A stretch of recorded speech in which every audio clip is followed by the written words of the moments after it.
Look at that curve. Views climbing, watch time up, everybody hunting holiday spikes. Pump out a few more reels and it's a tidy bonus. Scroll, scroll, scroll. Behind those numbers, crews running on fumes, editors living on coffee, office folks pulling doubles and Santa hats, all for one more shiny grab. Subs are flat, watch hours dipping, likes stuck. We need more subscribers, more watch hours, more likes. Holiday spikes sitting right here on the graph. If we coast, we miss it. So here's the move. We need to work through Christmas. Lights on, cameras rolling, short streams, everything. Look at that curve. Views climbing, watch time up. Huh. Lights? Weird. Anyway, everybody hunting holiday spikes. Pump out a few more reels and it's a tidy bonus. Scroll, scroll, scroll. Behind those numbers, crews running on fumes, editors living on coffee, office folks pulling doubles. Numbers still climbing. One last look and I'm calling it. That's weird. Hey, what is the screen doing? Whoa, it's pulling. No, hold on, let go. Ah! I'm getting, wait, no! Man, where am I and why are my clothes different? This is some bullshit. This hallway as long as all these five rooms. Jay, Man, what the? come this way. Man, where's this thing leading me? Destiny. Yeah, alright. There is more important things to life than the numbers. Dang.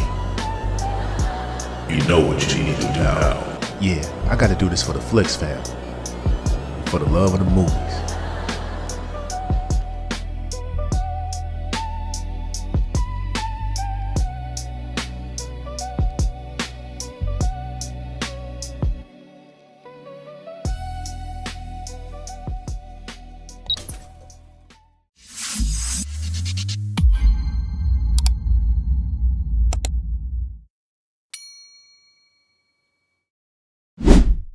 Before we talk about Scrooge, we gotta talk about the legend holding this whole thing together, Bill Murray.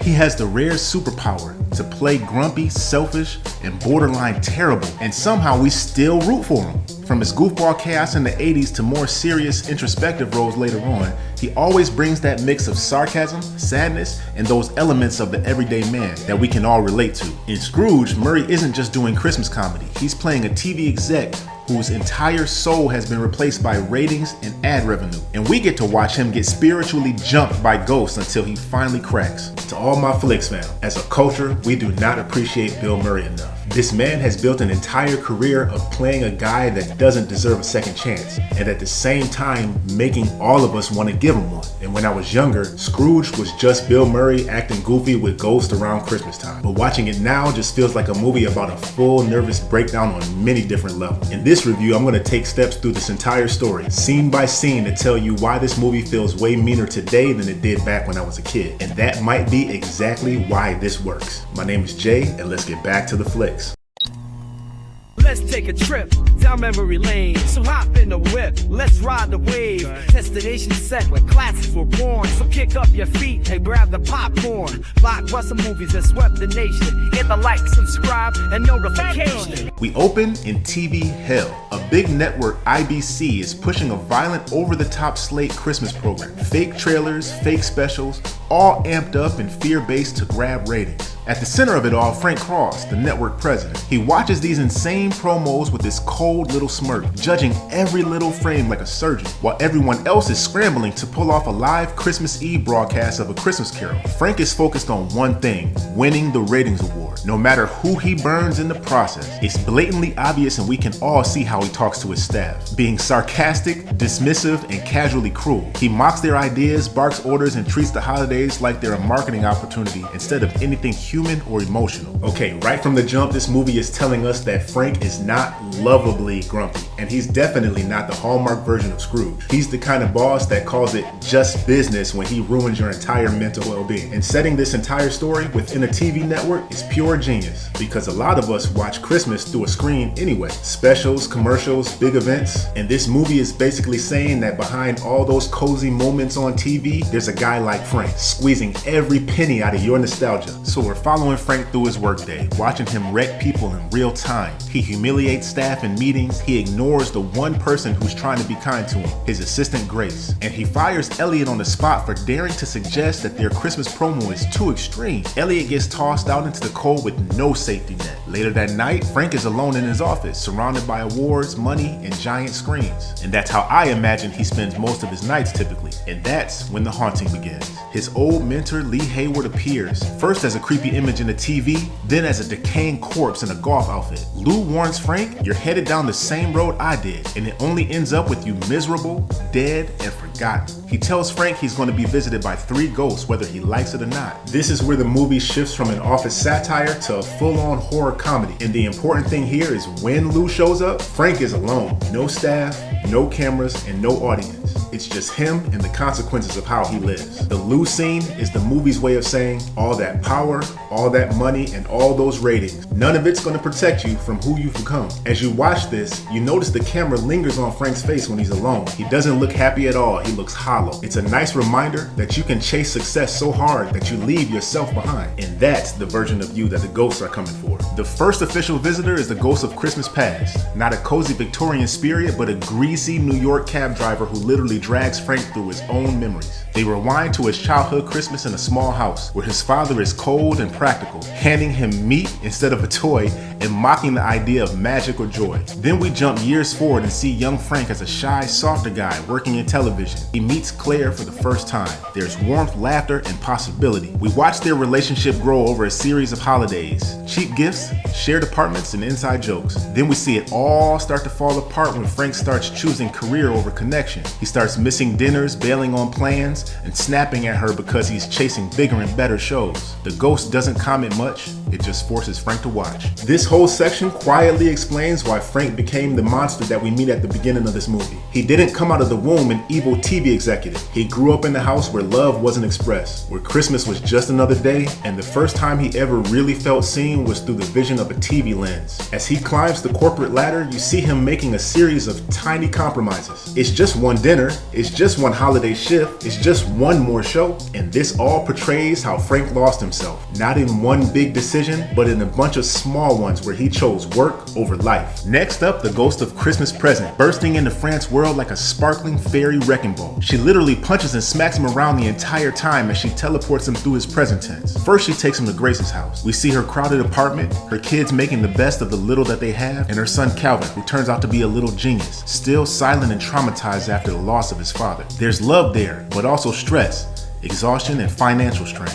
We get a glimpse at Elliot, the guy Frank fired. He's drunk, broken, humiliated, and wandering the city with no job and no plan, falling apart at the seams because of one impulse decision made from a corner office. And here's where we see Frank's most devastating glimpse of his current reality. When we first meet Herman, he's just this harmless, chatty guy trying to stay warm in the IBC orbit. The kind of person Frank tosses a couple bucks to so he can feel generous without actually caring. He's upbeat but clearly down bad. Even though he cracks jokes, you can tell he's clinging to any little bit of warmth the building can throw off. Later, the ghost of Christmas Present drags Frank down into the freezing sewers. That's where we find him again. Not talking, not moving, sitting up and frozen solid, surrounded by trash and old decorations. Frank starts with nervous jokes, trying to snap him out of it, then slowly realizes Herman is gone.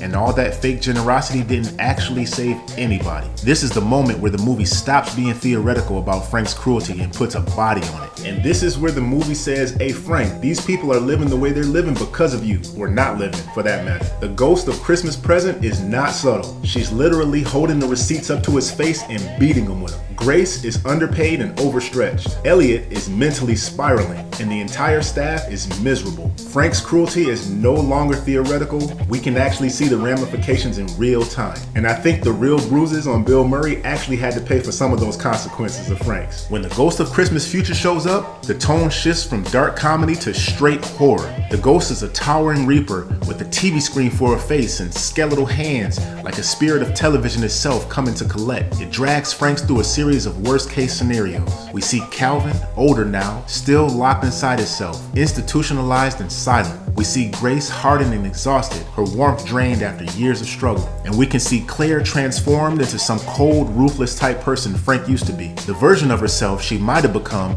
if she took his scrape them off philosophy to heart.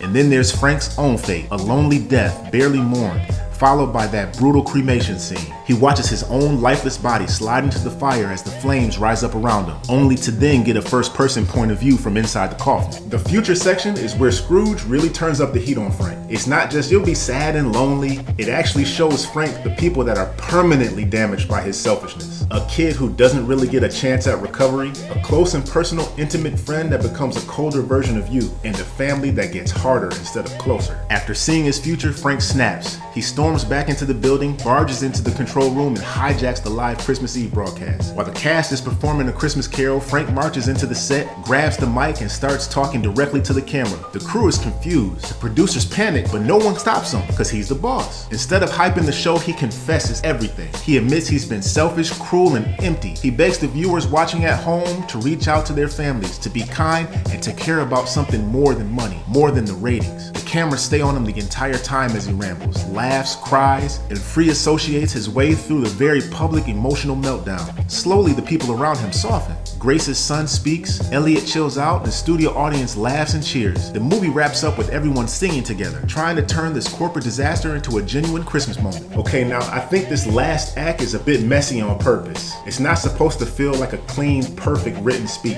It feels like a guy who has no real practice being vulnerable, trying to get everything out at once, live on television. And that's what I think we all can appreciate about Bill Murray's acting and how he portrays Frank now. Frank definitely doesn't become a different person overnight, good, bad, or indifferent. He's still loud, awkward, and a little bit self-centered, but he finally points all of that chaotic energy in the right direction. But is it really believable that one night with 3 ghosts can really change his entire personality? Maybe, maybe not. But emotionally, you feel him trying, and it's that effort that the movie wants us to hold on to. Not perfection, just effort. Not perfection, effort. Not perfection, effort. Not perfection, but effort. Seen as a full story, Scrooge traces one man's journey from detached, ratings-obsessed executive to someone who actually sees the human beings behind the numbers. As a kid, the loud ghost, slapstick violence, and chaotic TV energy dominated the experience. It feels like a weird, edgy Christmas comedy. As an adult, the other stuff starts to stand out. The casual cruelty in the office, Grace's financial stress, Elliot's breakdown, Calvin's silence, and this idea that success can turn you into the worst version of yourself if you never stop to check who you're becoming.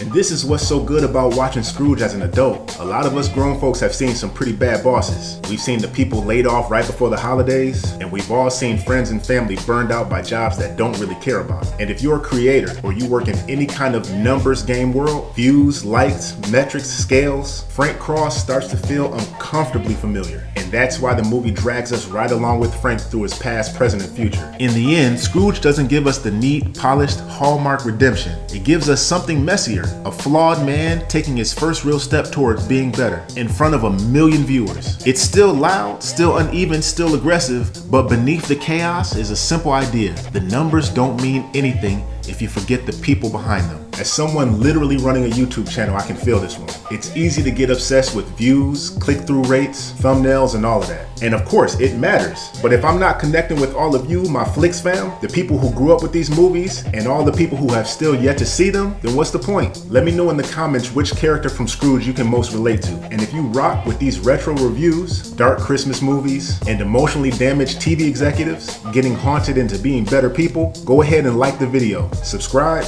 of course hit the notifications, and come back for the next trip back to the Flix.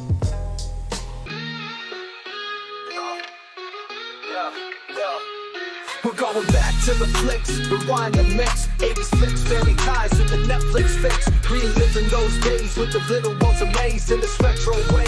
Old classics pave the way.